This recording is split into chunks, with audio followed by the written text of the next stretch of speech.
So if you're struggling with weight issues, whether it's too much or too little, why would you come to me? A lot of people, look at someone who they think doesn't struggle with weight and they're like, well, why would I go to her or him? I need somebody who understands me. Well, I can tell you that after my brother died, I gained a fair amount of weight. It's probably my highest ever. And would that be what would cause someone to say, oh, she understands or not? I don't know. But what I can tell you is walking the journey with my brother without the information that I have and that I grew to learn um, has brought me to a place that I can help you. And then there's this other thing that happens, right? Is if we want to learn to lose weight and we want to do it in a way that serves our body, then we have to look at a way to eat that's intuitive for ourselves. So I decided, because I didn't help my brother. I mean, I did, but I couldn't. I didn't know what I learned even a year after he died. So my heart said, okay, this is it. This is my mission. I need to help people. I need to help them see. I need to help them understand. And it's a way for me to do what I always wanted to do. When my dad would ask me, what do you want to go to college for? I'd say, well, Dad, I just want to love people. Why do college isn't going to teach me how to love people. And my dad, he was a big guy, and he was like, oh, what am I going to do with this girl? So my poor dad, he was a grand man. But this mission, and this is a mission, and to me, I see it as we're walking, we're going upstream. We're going the opposite of the school of fish. We're going the opposite of what mainstream anything wants to tell you about food, because they want to tell you how and what to eat. And they're not looking at you as an individual. So I decided to create a practice before I'd heard of intuitive eating, before I've heard of emotional eating. While it exists, and probably most people have heard of it now, yet a lot of people are afraid of it. And do you know why we're afraid of it? Truthfully, because we have to take a look at what we feel. And isn't it easier to read a diet book and just go out and buy everything we need and just deprive ourselves and torture ourselves and let it all be in our mind and let the brain spin and tell us more terrible things about ourselves? So when I started coaching, I the clients began to trickle in, which was a gift, right? A gift for me and for my practice, but also a gift for my soul's mission and purpose. And after about a year, I have an intake form, and on the intake form there's a question is, have you ever been abused? And I want you to understand that I recognize abuse to a certain degree now, much more than I did, because I was in an abusive marriage. And knowing what I know now, my ex-husband suffered from PTSD. He wasn't capable of doing anything else. He wasn't always horrible. His intentions were always good. I always knew that. I still know that. So what was started to happen is every woman that came to me that had 30, 35 to 105 or more pounds to lose, every single one of them on that question answered yes. They'd been sexually abused, they'd been verbally abused, they'd been physically abused, or all of the above, or any combination. And into the second year of my coaching practice, as it got busier and busier, that line was like, what? 95 to 99% of the clients who came to me, probably 97% of my clients are women. The rest of them all had abuse in their background, and they were struggling with food. And guess what's for most people in North America, not all, but for most, one of the things we get to choose is what we put in our mouth. And yet we have no control when we're hurting, when we don't want to look at that vault that's full of all the things that we don't want to see, we don't want to feel, because when we do, it feels terrible. And we don't know what to do when we feel it. So some people choose to just starve themselves or deprive themselves until they can't anymore, or until they're incredibly sick. Others choose to continue to eat, and most are closet eaters, and most are nighttime eaters.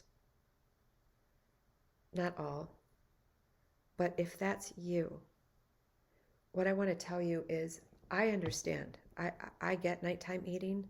COVID brought nighttime eating for me. I live alone, and everyone is in trauma right now. The whole world. Many people are super happy now that the election has been decided. And for those who celebrate, I celebrate with you. And for those who are grieved, I grieve with you. Because my heart says love is the answer. Love is the answer to all of us. And the divide, I don't want to go into politics because it's not about politics. It's about you. And what do you need? And what do we do when we celebrate? We eat. And what do we do when we're grieving? Do we eat? Do we not eat at all? I've done both. I grew up with a mom who hated fat. My dad was always heavy. And, it can be hereditary. We're not all meant to look like Hollywood. We're meant to be healthy. And what is healthy for you? Is your heart healthy? Is your gut healthy? Is your mind healthy? Are your emotions healthy? Is your life full? The journey that I took from the death of my brother, working with clients, beginning to serve my purpose, I started to get clients that would have millions of dollars in their bank account, but the abuse was so bad they couldn't pay me $5. And there were others that wanted help. They wanted to work with me, because my work then started to take the brain pieces, started to take the yoga, the spirituality, the being able to connect to your body, began to take the food and bring all these things into, what's going on in your emotional life. Those 4 pillars were showing up over and over and over again. And it happened intuitively, and it happened naturally. And as it began to happen, I saw a need for those who couldn't afford to pay anyone, and they needed help. So I created a nonprofit, wholelifehealingcenters.org. I'd love for you to donate. We have a wait list currently.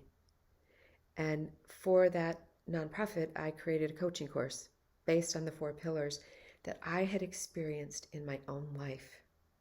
When we are in a place of trauma, and whatever is trauma to me, whatever is trauma to you is trauma. We're not in a good place, and we're not capable of accessing our executive functional thinking, our executive mind. We don't have access to it. And so how do we learn to have access to it? And all of us go up and down on the continuum. If you have a ladder and your highest level is here and your lowest level is here, when we're in a state of trauma or in a state of incredible stress, our brain can't go up there. We're down where our amygdala is going, which is our fight or flight system. And one way to quiet the amygdala is food. You ever have a food coma? You ever just go numb? You ever eat a whole bag of chips or a bag of popcorn or a box of crackers or all the chocolates, whatever your choice is? When we're doing that, our mind even may be telling us we know we shouldn't be doing that, yet we're doing it anyway. So how is it that we're doing it anyway? What's going on? And I want to ask, what's going on with you? Because most of us can't get out of that without someone's support. And the true, real support you need is someone who loves you. Someone who will sit with you and let you be you. And love you in whatever you're in. Love you without asking you to divulge everything that's going on. Help you learn to love yourself. Because we cannot hate ourselves into a version of ourselves we love. And when we're chasing after diet, after diet, after diet, we're not loving ourselves. Sorry. We may think we are because we want to lose the weight so we're healthy. That's love, right? When we love ourselves, we address the root core issue.